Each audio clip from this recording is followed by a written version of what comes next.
Okay, let's go back to the regional context and let's talk about the China Plus One strategy. Okay. Despite the fact that a lot of people believe that Vietnam is the top choice in the China Plus One strategy, I personally believe that Indonesia and Vietnam are in competition in this particular area. What is your point of view on that? You're right. A lot of people want to go to countries like Indonesia and India because the domestic consumption is so vast. So that's an advantage they have against not an insignificant population of 88 million here, by the way. So there's a number of players competing. Thailand you have to put up there, which has got a very advanced supply chains in areas such as automotive, needs to be considered as well. Malaysia needs to be considered. The thing is that too many eggs in the China basket is not a healthy diversification. So they'll look to other markets, and then what sectors are they playing in that the other market can best help them in? As say, if you're looking at the automotive sector, probably Thailand at the moment. If you're looking at mining, it might be Indonesia. If you're looking at industrial manufacturing or infrastructure, it might be Vietnam. Have you actually seen any manufacturers relocate though from China to Vietnam recently? Yeah, some, but they tend to be smaller players, SMEs. We're not really seeing big players move out. It's really the big players where they put a new facility or a new factory or a new mine. That's important. Let's talk about the challenges because we've talked about opportunities in Vietnam. Okay. And I think that transparency, as you mentioned before, is one of the key issue or the top issue in Vietnam at the moment. And according to Transparency International ranking, Vietnam ranked 116 out of 178 countries worldwide, falling behind a lot of the markets in the region except for the Philippines, Cambodia, and Laos.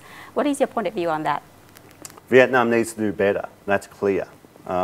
It has improved recently. I think it jumped 10 places from the previous survey.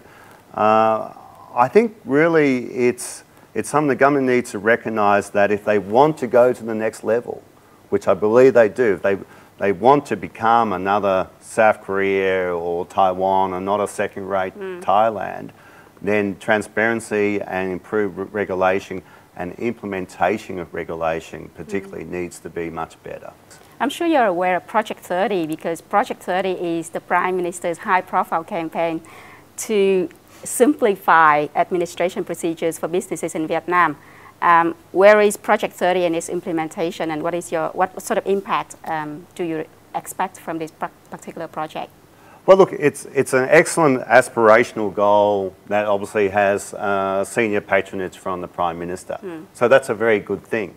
I think there's a target to improve processes by 30% plus the name.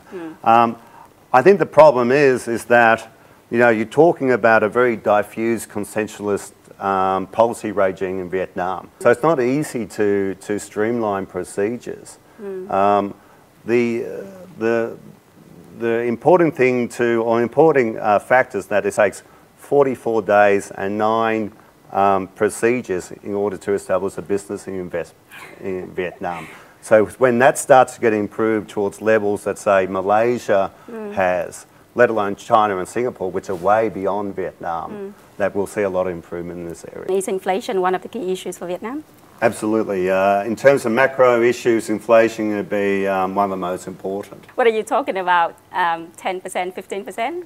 Look, nobody knows, but I wouldn't be surprised if it goes up to 10% and beyond. I mean, I think that could be quite likely. So we've talked about transparency and inflation as two of the key issues or challenges in Vietnam. What are the other issues identified by Austrade for Vietnam?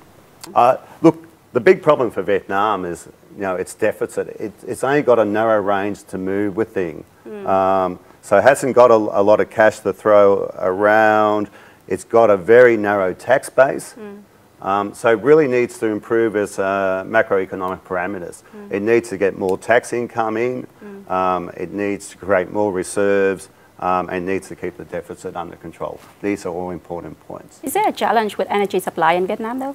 an enormous challenge with energy supply. Yeah, I was at a recent investment summit in Vietnam, and I was presented with a figure of about 600 kilowatt per person for Vietnam, falling behind a lot of the regional markets.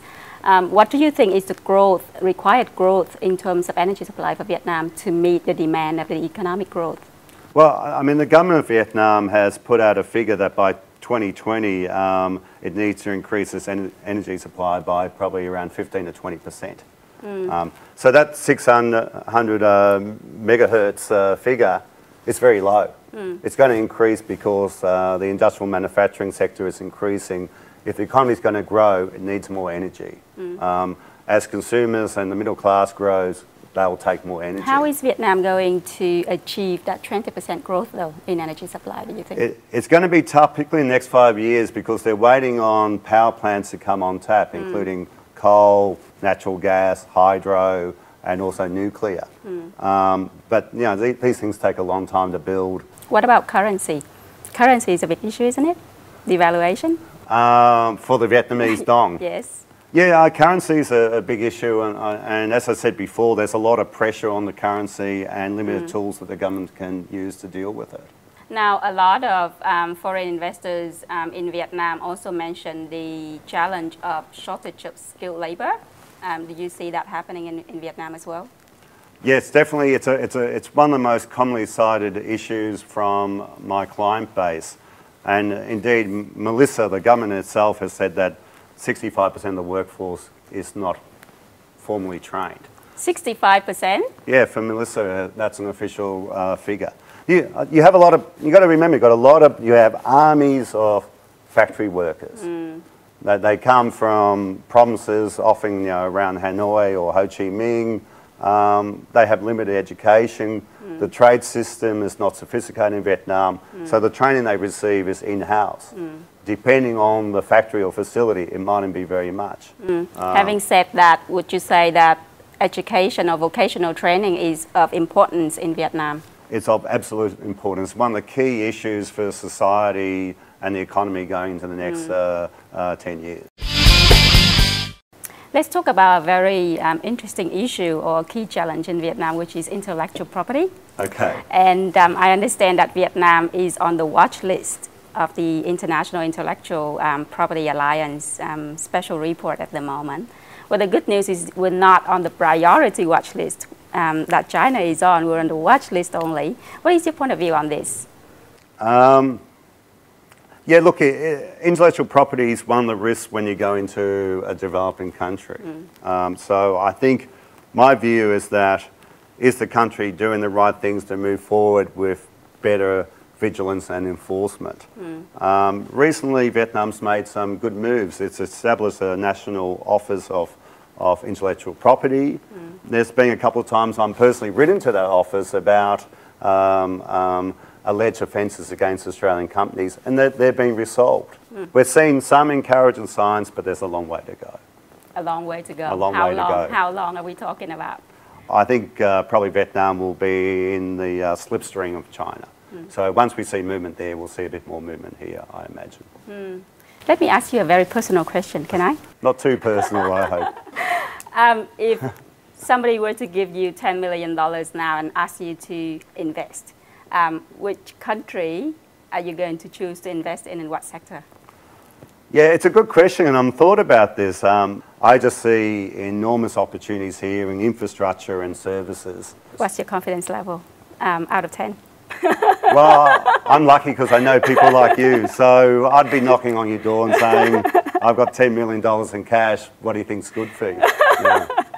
Okay, I'll be waiting for your question. Now, if there is one thing you would like to say to the investing community out there who have a lot of interest into Vietnam as a market or an investment destination, what would you say, Tony? You know, when a company invests, it often invests in talent, talented people.